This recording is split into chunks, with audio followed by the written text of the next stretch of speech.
समान पात्रता परीक्षा यानी सीईटी एग्ज़ाम की तैयारी करने वाले सभी विद्यार्थियों को मेरा प्यार भरा नमस्कार। आज की इस वीडियो में हम बात करने वाले हैं बहुत ही खतरनाक प्रश्न जो आपके एग्ज़ाम्स के अंदर सीधे छपने वाले हैं। एक टॉपिक आता है राजस्थान कला और संस्कृति में जिसका नाम रीति रिवाज है, और रीति रिवाज से संबंधित एग्ज़ाम्स के अंदर प्रश्न बन ही जाते हैं। और वैसे भी कल्चर का सबसे अधिक पार्ट जो है इतिहास और कल्चर का ही रहने वाला है इस एग्ज़ाम्स के अंदर। तो इस बीच आप सभी के लिए एक और वीडियो जो है लेकर आया हूँ।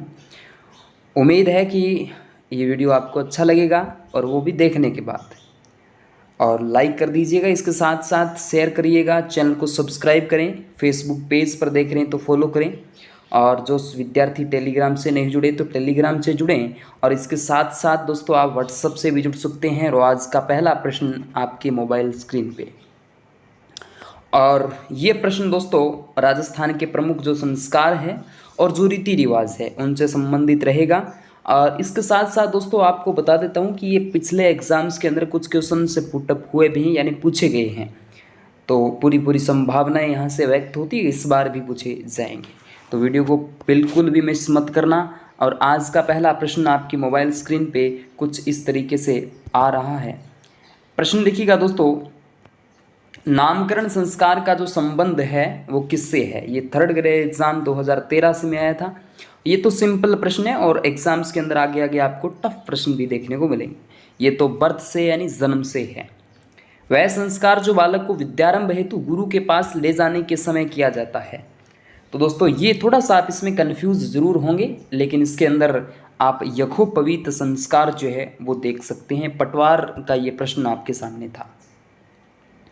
इसके बाद हिंदुओं की सामाजिक एवं धार्मिक संस्कृति में कितने संस्कार करवाए जाते हैं। आप कह सकते हैं 16 संस्कार ही करवाए जाएंगे। पटवार का ये वाला प्रश्न था। गोना रस्म जो है वो विवाह से संबंध रखती है। गोना रस्म विवाह से संबंध रखती है। उसके बाद वह रस्म जिसमें पिता वधू की जिम्मेदारी वर को सौंपता है।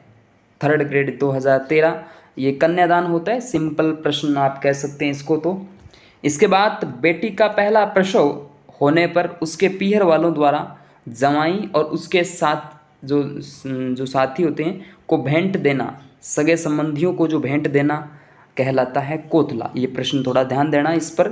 ये सीईटी एग्ज़ाम्स के अंदर भी पूछा गया प्रश्न, ध्यान देना, पिछली जो सीईटी है उसके अंदर। इसके बाद अगला जो प्रश्न आपके बीच में आ जाता है, बढ़ार का भोज किस मौके पर रखा जाता है।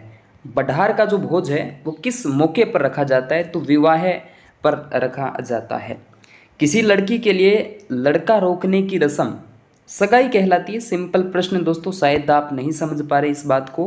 किसी लड़की के लिए लड़का रोकने की रस्म यानी लड़का रोकने की रस्म बीएड 2000 एग्ज़ाम 5 के अंदर ये प्रश्न था। जन्म के समय एक आयोजन होता है जिसमें पूजा के लिए गांव के कुएं पर एक शोभा यात्रा निकाली जाती है। चालक परिचालक एग्ज़ाम 2013 का है। जलवा पूजन ऐसा आपने सुना होगा, और अलग तरीके से इस प्रश्न को लैंग्वेज चेंज करके भी आपसे पूछा जा सकता है। जड़ूला एक प्रमुख संस्कार है, इसे ही कहते हैं चूड़ाकर्म कहते हैं भी, चूड़ाकर्म। छठ पर्व में किस देवता की पूजा होती है। वनरक्षक एग्ज़ाम 2013 सूर्य की पूजा होती है। उसके बाद नवनिर्मित ग्रह के उद्घाटन की जो रस्म होती है उस रस्म को हम कहते हैं नांगल, नांगल के नाम से जानते हैं। कृषि पर्यवेक्षक 2011। उसके बाद वयोवृद्धों के देहावसान पर शमशान ले जाते समय रास्ते में अर्थी जो होती है उनकी या बैकुंठी जो होती है उस पर कुछ सिक्के या पैसे जो है फेंके जाते हैं, उसको हम बखेर के नाम से जानते हैं। बारात आती है वधू के घर, उस टाइम स्वागत की जो रस्म होती है उसको हम सामेला कहते हैं। सामेला या मधुपरक या ढुकाव के नाम से इसको अलग अलग क्षेत्रों में जाना जा सकता है। उसके बाद मेवाड़ में किस संस्कार यानी प्रथा को बद्दूरात प्रथा के नाम से भी जाना जाता है। तो गर्भाधान संस्कार मोस्ट रहेगा इसके अंदर। चलिए, उसके बाद ब्रह्मचार्याश्रम किस संस्कार से प्रारंभ होता था, जिसे यज्ञोपवीत संस्कार भी कहा जाता था। तो उपनयन संस्कार इसके अंदर हमें देखने को मिल जाता है, उपनयन संस्कार। उसके बाद कौन सा संस्कार पुत्र प्राप्ति के निमित्त गर्भाधान के तीसरे माह में संपन्न किया जाता है, तो पुंसवन संस्कार जो है वो संपन्न किया जाता है। उसके बाद गर्भवती स्त्री को अमंगलकारी शक्तियों से बचाने के लिए कौन सा संस्कार किया जाता है? प्यारा प्रश्न है दोस्तों। गर्भवती स्त्री को अमंगलकारी शक्तियों से बचाने के लिए कौन सा संस्कार किया जाता है? तो ये दोस्तों आ जाता है सीमंतोन्नयन संस्कार। कौन सा संस्कार है? सीमंतोन्नयन। उसके बाद जीवन का प्रथम संस्कार जिसका प्रचलन उत्तर वैदिक काल से हुआ है। प्रथम संस्कार की जब भी बात करेंगे तो गर्भाधान संस्कार आ जाता है। उसके बाद कौन सा संस्कार शिशु के जन्म के समय किया जाता है, जिससे शिशु को सोने की सलाका में मधु यानी शहद व घी जो है वो चटाया जाता है? तो ये जात कर्म जन्म के समय जो है किया जाता है। उसके बाद बात करते हैं, घुंटी की बात चल रही है यहाँ पर। उसके बाद किस प्रकार का विधान प्रचलन बच्चे को भविष्य में स्वस्थ रखने के लिए उद्देश्य से किया जाता है? कर्ण भेदन, ये इसकी हम कह सकते हैं कर्ण भेदन या जो कान बेंथना जो होता है इसकी बात चल रही है। उसके बाद शिशु के जन्म से पूर्व कितने संस्कार किए जाते हैं? तो टोटल 3 संस्कार होते हैं, गर्भाधान, पुंसवन या और सीमंतोन्नयन, ठीक है, उपनयन या गोपवित्र, ये ऐसे 16 संस्कार होते हैं टोटल। 16 संस्कार के क्रम में विवाह के बाद एक ही संस्कार आता है जिसको बोला जाता है अंत्येष्टि। संस्कारों के प्रचलन में किस काल को माना जाता है? वैदिक काल को माना जाता है। उसके बाद किस राजघराने में पुत्र जन्म के 10वें दिन दाशोटन यानी कुल देवी नागणेशिया सहित विभिन्न देवी देवताओं के मोहरें भेंट की जाती है? नागणेची माता का मंदिर जोधपुर में है, बिल्कुल करेक्ट रहेगा जोधपुर। वागड़ क्षेत्र यानी डूंगरपुर बांसवाड़ा में विवाह से संबंधित किस रस्म को टवेलिया या संगपण के नाम से भी जाना जा सकता है? तो सगाई के नाम से इसको जाना जाएगा। वह संस्कार जो बालक को विद्यारंभ हेतु गुरु के पास ले जाने समय किया जाता है, यज्ञोपवीत संस्कार मोस्ट रहेगा। चलिए, राजस्थान में प्रचलित मृत्युभोज को कहते हैं? क्या कहते हैं? मोसर के नाम से जाना जाता है। उसके बाद विवाह के समय वधू के लिए वर पक्ष द्वारा जो कपड़े और आभूषण आदि ले जाए जाते हैं उनको हम बरी और पड़ला के नाम से जानते हैं। उसके बाद बात करते हैं शिशु के पहले या तीसरे वर्ष में सिर के बाल जो है पहली बार जो है वो कटवाए जाते हैं। यह संस्कार जड़ूला संस्कार अपने कुल देवता कुल देवी के यहाँ ऐसा किया जाता है। उसके बाद कौन सा संस्कार मनुष्य के जीवन का अंतिम संस्कार माना जाता है? अंतिम बोले तो 16वां संस्कार। 16वां संस्कार तो दोस्तों अंत्येष्टि ही होता है, ठीक है सर। उसके बाद बात करते हैं सीमंतोन्नयन संस्कार का अर्थ होता है सौभाग्य संपन्न। ये तीसरा संस्कार होता है सौभाग्य संपन्न, याद रख लेना। उसके बाद मनुष्य के जीवन में कितने संस्कार ऐसे हैं जिसमें खुद का कोई योगदान नहीं होता है? ऐसा प्रश्न इम्पोर्टेंट है, ध्यान देना। तो 4 संस्कार होते हैं जिसमें योगदान नहीं होता, शुरुआत के 3 और एक अंतिम। चलिए अगला प्रश्न, जन्म के बाद प्रथम संस्कार जो है वो जातकर्म या जन्मोत्सव माना जा सकता है? जब व्यक्ति ब्रह्मचार्य आश्रम से गृहस्थ आश्रम में प्रवेश करता है तो कौन सा संस्कार किया जाता है? तो पाणिग्रह या फिर विवाह संस्कार जो है वो किया जाता है। कौन से संस्कार में बच्चा 3 से 4 माह का हो जाता है तो पहली बार घर के बाहर ले जाकर उसको चंद्र दर्शन और सूर्य दर्शन जो है वो करवाए जाते हैं? निष्क्रमण संस्कार के अंतर्गत ऐसा किया जाता है। चलिए उसके बाद चूड़ाकर्म, मुंडन, जड़ूला, लटरिया संस्कार, ये सब क्या है? ये दोस्तों बच्चे में पहली बार जो केस उतारने से संबंधित रहेंगे। जलवा या कुआं पूजन जो है जन्म के किस दिन बाद महिलाएं जो है वो कुएं का पूजन करती है, उससे संबंध रखता है। उसके बाद ढूंढ पूजा क्या है? पुत्र के जन्म के बाद जब प्रथम होली आती है तब ननिहाल पक्ष से लड़की के लिए कुछ खिलौने और वस्त्र जो है वो भेजे जाते हैं, तो वो ढूंढ पूजा के अंतर्गत आते हैं। उसके बाद बात करते हैं कोथला। कोथला क्या होता है? बेटी का पहला प्रसव होने पर उसके पीहर वालों द्वारा जवाई और उसके संबंधियों को भेंट देना ही कोथला कहलाता है। गोना रस्म किससे संबंधित है? अभी बताया था, गोना रस्म विवाह से संबंधित रखती है। उसके बाद आदिवासियों में वर पक्ष द्वारा वधू के पिता को वधू मूल्य के रूप में धन देने की जो प्रथा है वो दाफा प्रथा कहलाती है। धारी संस्कार किस जनजाति में प्रचलित है? दोस्तों सहरिया जनजाति में प्रचलित रहेगा। उसके बाद बारात के स्वागत की रस्म को सामेला के रूप में जाना जा सकता है। वह रस्म जिसमें पिता वधू की जिम्मेवारी औरत को सौंपता है, तो कन्यादान इसमें करेक्ट रहेगा।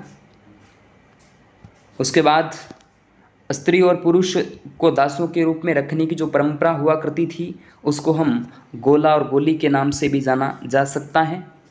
वेहोरोध के समय देहवसान पर शमशान से ले जाते समय अर्थी पर जो पैसे फेंके जाते हैं उनको हम बखेर कहते हैं। ये मैंने पहले भी बता दिया था प्रश्न। उसके बाद मौसर जो है वो क्या है, तो ये राजस्थान में मृत्यु भोज की प्रथा कह सकते हैं। चौरी कर का संबंध है पुत्री विवाह से। किससे है? पुत्री विवाह से है। उसके बाद विवाह निश्चित होने पर लड़के वालों की तरफ से लड़की को भेजे जाने वाले उपहार जो है वो कहलाते हैं रीत, जो है ना, इनके नाम से इनको जाना जा सकता है। उसके बाद राजस्थान में रहने वाले जातियों के रीति रिवाज मुख्यतः किससे प्रभावित है, तो वैदिक परंपराओं से ये प्रभावित माने जा सकते हैं। उसके बाद बच्चे के जन्म के 8वें दिन बहनें एक मांगलिक चिन्ह भेंट करती है जो विजय का सूचक और राजतंत्र का प्रतीक है। तो ये सांख्या जिसको कह सकते हैं, सात यानी सांख्या जिसको बोलते हैं। उसके बाद सांख्य दर्शन आपने सुना होगा। किसके जन्म पर थाली बजाई जाती है? पुत्र जन्म पर। और पुत्री जन्म पर जो है आप बता दीजिए क्या बजाई जाती है। कौन सा सावा शादियों के लिए सबसे उत्तम माना जाता है? सबसे उत्तम आखा तीज का माना जा सकता है। उसके बाद तोरण मारना एक प्रतीक है, विजय का प्रतीक है, विजय का। चलिए, उसके बाद जब बारात वधू के घर पहुंचती है तो वधू पक्ष वाले वर पक्ष की आगवानी करते हैं, इसे कहते हैं कृषि अधिकारी 2013 का प्रश्न, सामेला कहते हैं। चलिएगा, रेबारी जाति के लोगों द्वारा दुल्हा किस पशु पर सवार होता है? रेबारी जाति के अंदर बात करें तो ऊंट, पाबूजी महाराज आपने सुना ही होगा। उसके बाद मृतक को शमशान ले जाते समय बांस अथवा लकड़ी की अर्थी तैयार की जाती है, उसे हम बैकुंठी कहते हैं। जो जहाँ से बैठा कर लाया जा सकता है और लेटा कर जाया जाए उसको अर्थी ही कहते हैं।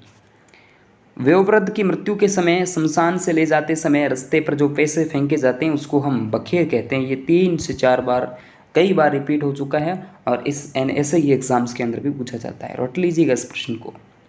उसके बाद मौसर क्या है? राजस्थान में मृत्यु भोज की जो प्रथा है उसको ही मौसर कहते हैं। आदिवासियों में लीला मोरिया संस्कार किससे संबंधित है? तो विवाह से संबंधित है। घूघरी ये एक चने का प्रसाद होता है, आपने हमारे घर में वैसे बनता भी है घूघरी। मृत्यु के तीसरे दिन मृतक की हड्डियां इकट्ठा करना, और इस क्रिया को हम क्या कहते हैं? फूल चुगना। ठीक है, फूल चुगना। घर से शमशान तक अर्थी या बैकुंठी की दिशा में चेंज करना यानी परिवर्तन करना, उसे आघेटा कहते हैं। आघेटा, आधे रास्ते पर जाने पर चौराहा जो आता है वहाँ पर। उसके बाद आदिवासी संस्कृति में लोकाई से तात्पर्य, लोकाई बोले तो आदिवासियों में हम कह सकते हैं मृत्यु भोज।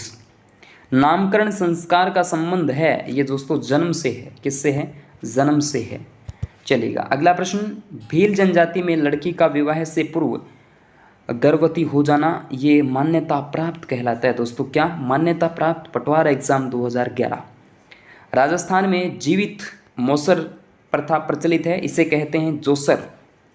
उसके बाद बच्चे को 4 माह बाद पहली बार घर से बाहर निकालना कहलाता है निष्क्रमण कहलाता है। क्या? निष्क्रमण। उसके बाद बात करते हैं जनजातियों में वर पक्ष द्वारा कन्या पक्ष को भेजे को वधु मूल्य दिया जाता है, उसे हम क्या कहते हैं? दापा के नाम से जानते हैं। भीलों में पुनर्विवाह कहलाता है, नतारा कहलाता है। ठीक है, नतारा। उसके बाद बात करते हैं मृतक की आत्मा के भटकाव को रोकने हेतु किया गया संस्कार नारायण बलि के नाम से जाना जा सकता है, नारायण बलि। दाह संस्कार के समय मरे हुए व्यक्ति के पुत्रों द्वारा बाल दाढ़ी आदि कटवा लेते हैं, इसे हम भद्र कहते हैं। क्या कहते हैं? भद्र। उसके बाद राजस्थान में सुविता डॉक्टर संबिता अंबेडकर अंतरजातीय विवाह योजना जो है कब शुरू की जाती है? 2006 में शुरू की जाती है। उसके बाद बात करते हैं कुड़की गीत क्या है? ये राती जोगा का अंतिम गीत माना जाता है। मुगदण से क्या तात्पर्य है? ये भोजन पकाने के लिए जो लकड़ियाँ विनायक स्थापना के पश्चात लाई जाती है उसको हम मुगदण के नाम से भी जाना जा सकता है। उसके बाद जब वधू प्रथम बार वर के घर में प्रवेश करती है तब वहाँ की स्त्रियों द्वारा गाया जाने वाला गीत जो है वो बधावा गीत होता है। कौन सा गीत? बधावा गीत। उसके बाद तोरण मारते समय कौन सा गीत गाया जाता है? तो झिलमिल गीत जो है या झाला मेला की आरती जो है वो की जाती है। उसके बाद रियाण से तात्पर्य क्या है दोस्तों? ये पश्चिमी राजस्थान में अफीम से मेहमानों का जो स्वागत है वो किया जाता है, जिसको हम रियाण के नाम से भी जानते हैं। उसके बाद राजस्थानी संस्कृति में वर पक्ष की ओर से दिया जाने वाला भोज कहलाता है जाणोटन कहलाता है। क्या? जाणोटन। उसके बाद कामण गीत गाया जाता है, तो ये दूल्हे की बुरी नज़र यानी जादू टोने को बचाने के लिए कामण गीत जो है गाया जाता है। उसके बाद राजस्थानी संस्कृति में नववधू के साथ पीहर, उसके पीहर से उसका भाई या निकट का कोई संबंधी आता है, उसे हम ओलंदी या ओलंदा कहते हैं। उसके बाद बारात के ठहरने का स्थान जनवासा कहलाता है। शानदार प्रश्न दोस्तों। उसके बाद वर पक्ष द्वारा सगाई होने के बाद वधू पक्ष को उपहार भेजे जाते हैं, उसे हम चिकनी कोथली कहते हैं। तो कुछ ऐसे क्वेश्चन थे आपके सामने।